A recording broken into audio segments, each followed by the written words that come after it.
Hey guys, and welcome to Money Talks News, the podcast. It's a podcast that's supposed to make you richer every single time you listen to it. Let's see if it's going to work this week. I am your host, Stacey Johnson, and today we're going to do something that we do actually, not only do we do this every year, I've done this every year for more than 20 years, and that is to make predictions about the year ahead, to tell you what the consensus is for stock market, interest rates, housing prices, oil prices, make my own predictions, and then tell you some things that may prevent any of these predictions from coming true.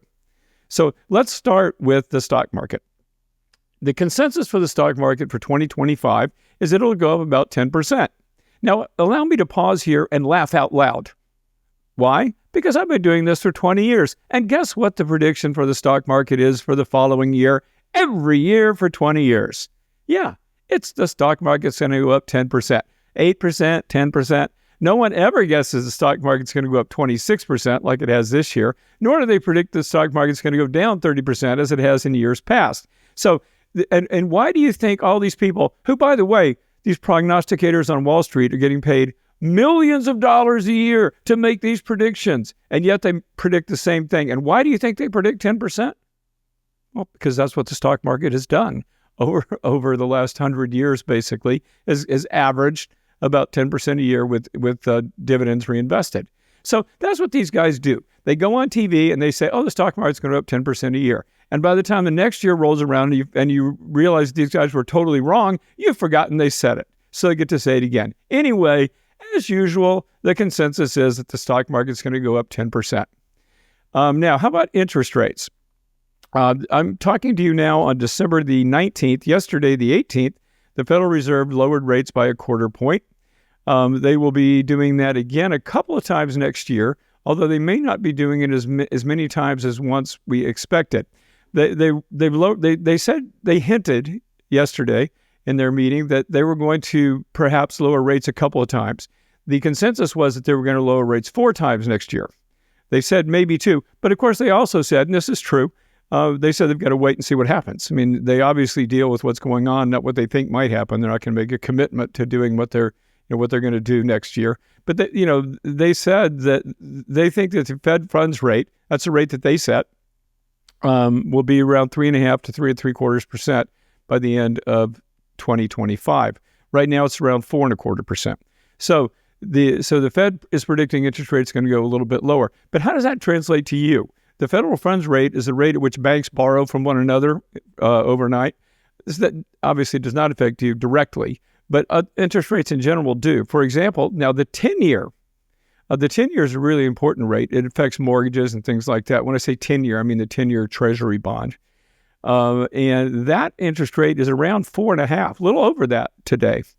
So when the Fed said yesterday that they weren't going to lower rates, or that they weren't going to lower rates as many times as market participants expected next year, the longer-term rates they don't control, started going higher.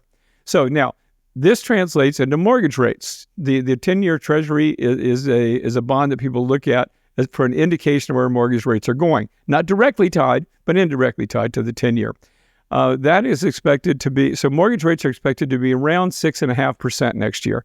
Not too far from where they are now, but actually I think they've ticked up to 7 just recently. So maybe a little bit lower next year, kind of stable, maybe in the 6.4 to 7% range. So call it 6.5. That's a consensus.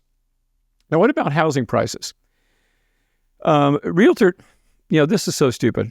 I'm looking at, consensus estimates. Realtor.com. Realtor.com, it gives an estimate every year, and they give all kinds of estimates about the housing market. Why do I roll my eyes at that? Because they obviously have a vested interest. They've got a dog in the fight. I don't really care what they say, to be honest with you, because they're salespeople. They of course they want housing to go up. They're never going to say housing is going down. In fact, I remember doing a TV news story in 2010 when the market, or 2009, when the housing market was about to crash. I mean, down 30, 40%. They called it up 10. I mean, they're just horrible. Anyway, they're not the only ones who make predictions, thankfully. Fannie Mae, which is the largest guarantor of mortgages on the planet, a government now it's a quasi-governmental agency, may go private, but anyway, right now it's a government agency, and they project home prices to rise by 3.8% in 2025 and 3.6% in 2026. Again, thinking about, and that's about what housing prices did this year, by the way. And again, thinking about people making predictions, of course they're going to say 3.5% because they're probably not going to be too wrong. Housing prices probably aren't going to go down, and they're probably not going to go up a whole bunch. So kind of like saying the stock market's going to go up 10%, so the housing market's going to go up 3.5%. That's the consensus. Okay, oil prices. Oil prices should stabilize around where they are now. And of course, oil directly relates to gasoline prices, but oil prices right now around $70. Some say they could go as high as 90, and they're going to fluctuate during the years. They always do. So basically, I'd say like unchanged would be the consensus for oil prices. Literally, what I read was they're expected to stabilize Brent crude averaging between 70 and 90 per barrel. And that's West Texas Intermediate crude is what we typically refer to when we're talking about oil prices. They're a little lower than Brent. Okay, now, let me tell you, I'm going to make some predictions, but before I do, let me tell you something. They ain't worth squat. I'll tell you why that is, because there's nobody who knows what's going to happen in the world, and there's too many variables. The world is a weird place, and all kinds of weird things, unexpected things happen, things that nobody saw coming, black swan events, what have you. So this is really a fool's game. I mean, it's really like a parlor game. Nobody knows. And if you get something right, and actually I made predictions last year, and my producer, Aaron, who's listening right now, told me that a lot of them were correct, but that's just blind luck. You know, even the blind squirrel finds the occasional acorn, right? So anyway, but because we're doing this, and I've done it for so long, I will continue to do it. Okay, stock market. I think the stock market's not going to be that good next year, and I'll tell you why. Simply because of a reversion to the mean. In other words, the stock market's done so well the last 2 years, up over 25% both years. It's unlikely it could continue that sort of rapid growth. So I'm going to give the stock market a return of less than 10%. I'm going to say 5%.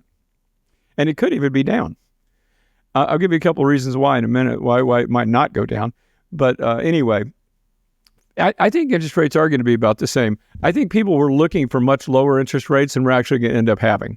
Low or higher for longer is the mantra on Wall Street. So we were expecting interest rates to really decline. You remember when interest rates, you could get a mortgage with 3% or 2.75%? Forget that. That's never going to happen again. Never is a long time. But I don't believe interest rates are ever going to go back that low again, not in my lifetime, which may not be that long. But anyway, I think that I think rates are going to stay around where they are this year. So I'm going to go with a consensus on this. I think that mortgage rates are going to be around 6.5. But I'm getting you some reasons why that might change. Housing prices, I think 3% is generous. And again, obviously, real estate is local. You know, so when you talk about national housing prices, it doesn't really matter in your neighborhood. Anything could happen. But I think the consensus seems to be okay here, around 3% growth. But I wouldn't be surprised to see it go the other way, especially in select markets. I think housing prices could actually go down in some markets. Oil prices, I guess they're going to be around $70 a barrel. That sounds reasonable to me, 70, 80.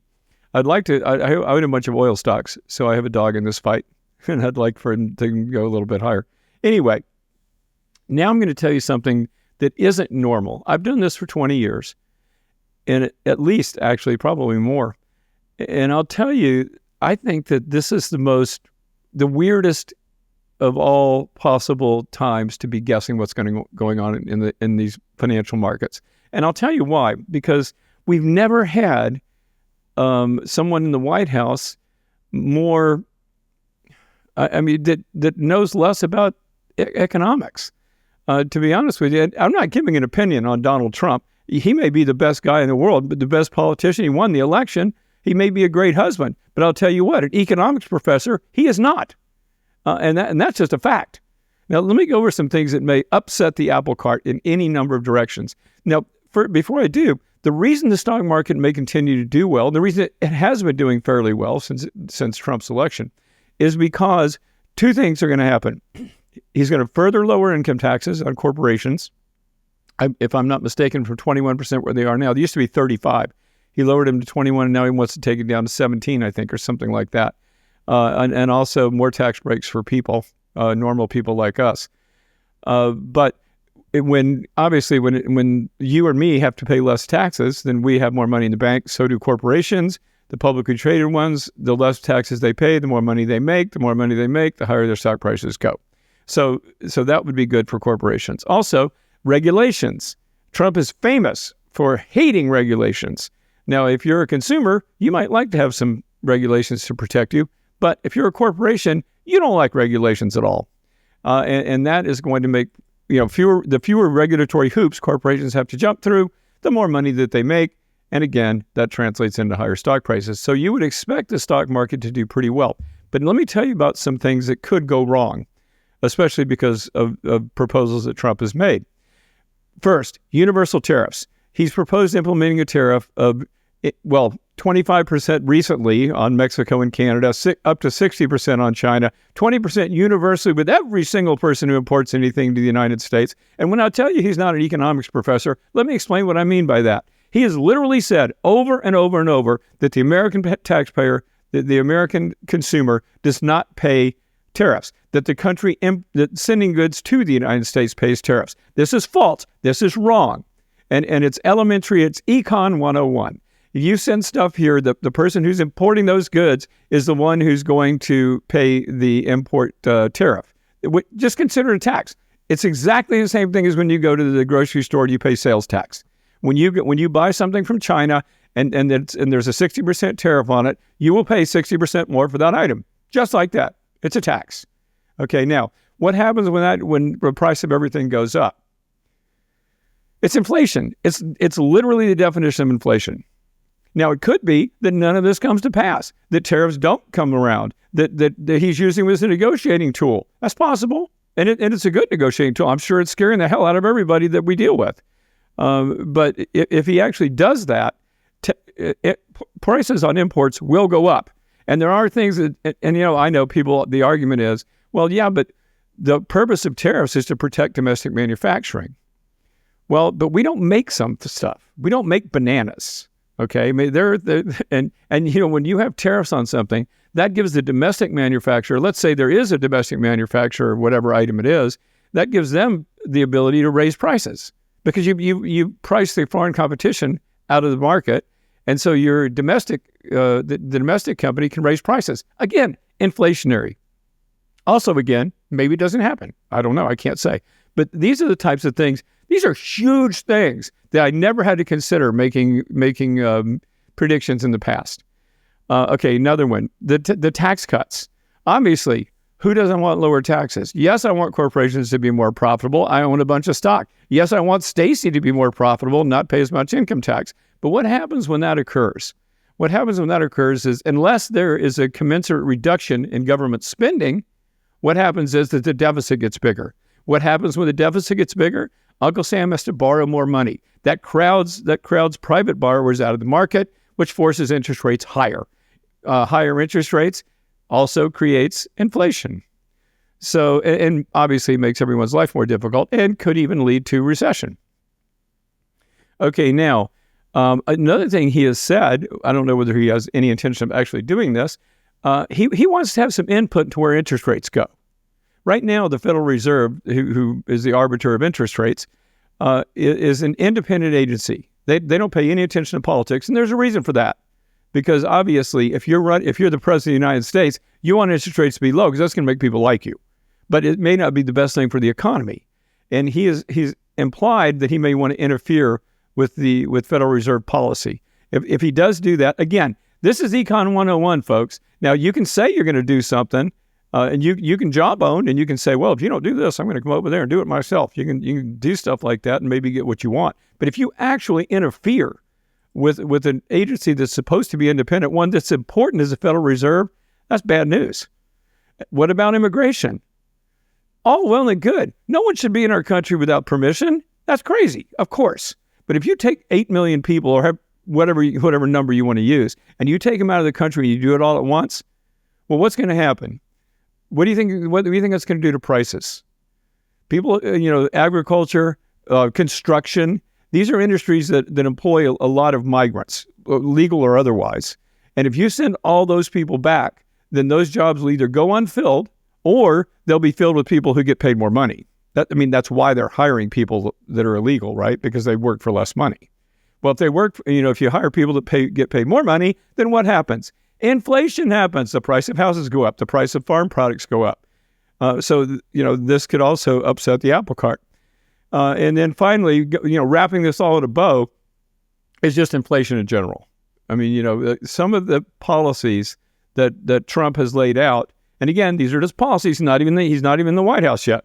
But if he was able to follow through on those, there are radical policies that could increase prices, could cause inflation, and inflation could cause recession. Now, I'm not trying to be a naysayer. Like I said, I don't want to keep saying this over and over. I don't know if these things are going to come to pass, but I can tell you this, in more than 20 years of forecasting this stuff, I've never had giant things like this to consider, things that could really change everything. So, in summary, and I guess we're out of time, in summary, the outlook looks good.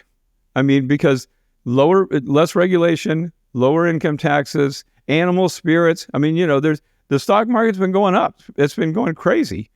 And so these are all good things. But could they be turned around? Could we go the other direction based on some of the things I laid out here? I think we could. I think it's scary. Frankly, to have a guy in the White House who, like I said, may be the best man in the world, but he doesn't know economics. He said things that are just flat out wrong. So we'll just have to wait and see what happens. But that's my 2 cents. Let me know yours. You can contact me anytime. Just hello@moneytalksnews.com. If you're watching this on YouTube, you can leave a comment underneath. And you can reach me any number of ways. Go to moneytalksnews.com, sign up for our newsletter, look for us on Instagram, look for us on X, look for us, at YouTube, which is where this video is going to live. And stay in touch with us. Let me know what you think. What are your predictions for the next year? And maybe we'll get together right here this time next year, and we'll see who is right. You guys have a great day. I'm going to see you right here next time.